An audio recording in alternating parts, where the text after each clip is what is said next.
अमरावती शहरातील forest colony परिसरात 3 मार्च रोजी रात्री दगडफेक आणि मारहाणीची गंभीर घटना घडली।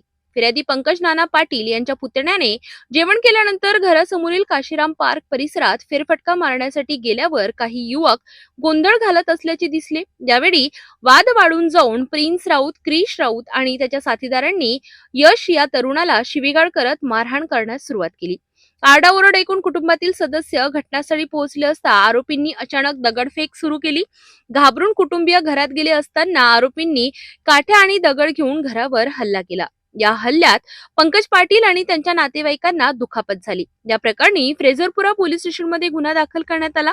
त्यानंतर पोलिसांनी गोपनीय माहिती आणि सायबर तांत्रिक मदतीच्या आधारे तपास सुरू करून अवघ्या 24 तासात 5 आरोपींना ताब्यात घेतले। अकिल इंगळे, यश उर्फ चारू मेश्राम, निमिष उर्फ प्रिन्स राऊत, आर्यन उर्फ क्रिश राऊत आणि शैलेश राऊत अशी आरोपींची नावे आहेत।